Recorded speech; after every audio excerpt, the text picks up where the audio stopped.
Oi pessoal, tudo bom? Bem-vindos ao Escreva Seu Livro. Eu sou o William Donadon, autor da Lenda de Rogni, e esse vídeo vai ser sobre pontos de vista.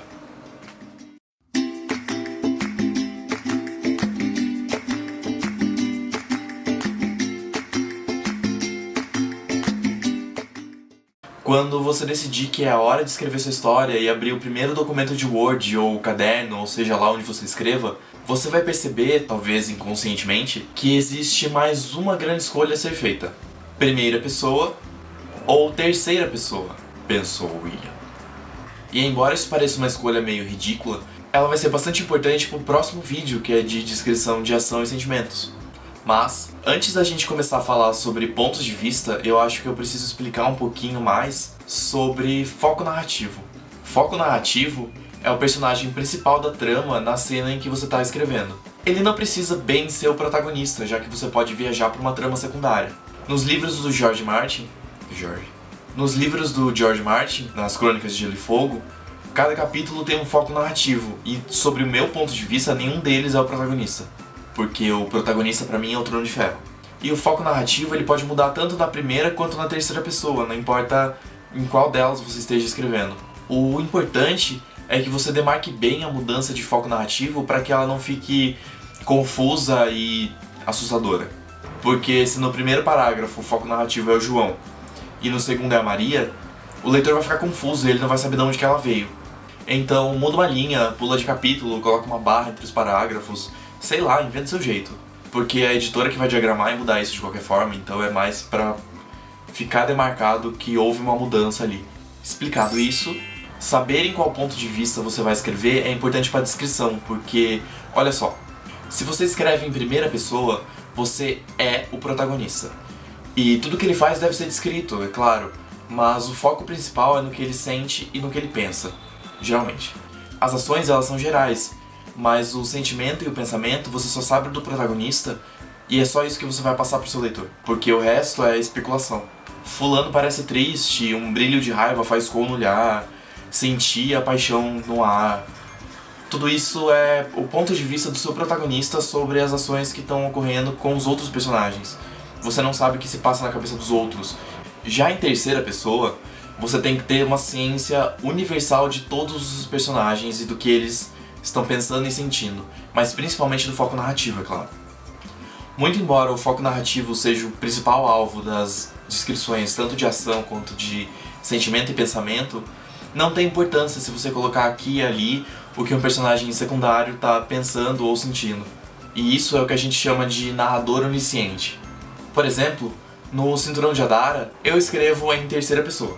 Então eu tenho que conhecer todas as características psicológicas de todos os personagens para que quando o narrador desembeste a falar, ele saiba o que a Estia está sentindo, mesmo quando o foco narrativo é o Rogni. Agora, o meu conto Fator X, que vocês podem ler no Wattpad, ele é escrito em primeira pessoa. E quando você lê, você não vai ter noção nenhuma do que está acontecendo ao redor dela, além do que ela te conta e te explica. É claro que as ações e reações do seu personagem já vão estar planejadas de acordo com o que você desenvolveu para cada um deles. E você já vai conhecer todos antes mesmo de começar a escrever. Mas se você optar em escrever em primeira pessoa, você precisa esquecer todas as características dos personagens secundários. Senão você pode se confundir e deslizar a qualquer hora e acabar descrevendo sentimentos e pensamentos e qualquer outra coisa deles, sem passar antes pelo filtro do foco narrativo. Os pontos positivos da primeira pessoa é que você limita demais o seu leitor. E isso é muito bom caso você esteja escrevendo um suspense ou um policial. O seu protagonista ele vai ser super bem desenvolvido e o público vai entender cada escolha que ele fizer ou deixar de fazer. E como você deve bem saber, o entendimento ele gera empatia. O ponto negativo é que você se limita demais ao personagem principal e acaba meio que deixando de lado os secundários. E às vezes você tem um personagem secundário com tanto potencial que dá muita dó sacrificar ele só pra se focar no protagonista. Já os pontos positivos da terceira pessoa é que você amplia os conhecimentos do leitor para todos os personagens que estão envolvidos naquela história. Ele vai conhecer o protagonista, os secundários, o par romântico, o antagonista, as brechas cômicas. Falando nisso, eu comentei sobre brecha cômica. A brecha cômica é um personagem que você coloca no meio de uma cena muito dramática ou tensa para que ela se alivie. São aqueles personagens mais engraçados, mais carismáticos, e você coloca ele no meio realmente só para quebrar a tensão da cena, para não deixar tudo crescer e depois murchar. E mostrando todos os personagens, você cria um universo muito mais completo. Não que os de primeira pessoa não sejam completos.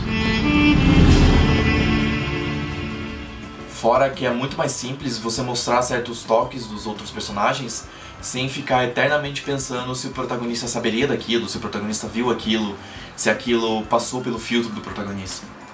Já os pontos negativos são: você pode se embrenhar em tramas secundárias, você pode tentar desenvolver tudo e acabar não desenvolvendo nada, você pode acabar deixando o seu livro imenso, você pode sem querer mudar o foco narrativo de uma hora pra outra. Eu não consigo levantar esse dedo.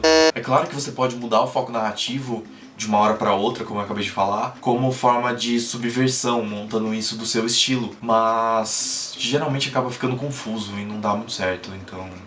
Entre, é claro, outros problemas que podem vir. Então pense bastante em qual dos dois pontos de vista se encaixa melhor nessa história e pratique ele muito bem para que você não se perca na metade do caminho. O próximo tópico que eu quero falar nem é tanto sobre pontos de vista, mas me remete muito e eu sinto que eu devo porque eu errei bastante nele. Tempo verbal. Não, eu não vou dar uma aula de gramática aqui, mas procure saber tudo o que você pode sobre ela. É que eu tenho um problema. Eu demoro demais para escrever os meus livros. Tanto o Cinturão de Adara quanto As Portas da Noite, eles demoraram cerca de 10 meses a 1 ano para ficarem prontos. E nesse período eu sempre dava brechas para pensar no próximo passo, no próximo conflito e etc. Mas às vezes essas brechas, ou mesmo a empolgação na hora de escrever, acabam tirando o seu foco do que está escrevendo. E eu acabava mudando do presente para o passado, do passado para o presente, de uma frase para outra. Tome bastante cuidado para manter o tempo verbal do seu livro sempre o mesmo, porque senão na revisão você vai sofrer tanto. E sério, isso é experiência própria. E era isso que eu tinha para falar por hoje. Eu espero que vocês tenham gostado do vídeo e aproveitado as dicas. Se vocês tiverem alguma dúvida, pode mandar comentários aqui embaixo do vídeo ou me chamar em qualquer das redes sociais que estejam aqui na descrição, que eu respondo assim que eu ler. E se o vídeo foi legal, dá um curtir aqui embaixo, se inscreve no canal, porque eu Escreva Seu Livro tá só no 6º vídeo de 10 e tem muita coisa ainda pela frente, e no próximo nós vamos falar sobre descrições de ação e sentimento. E por hoje é só, e até semana que vem!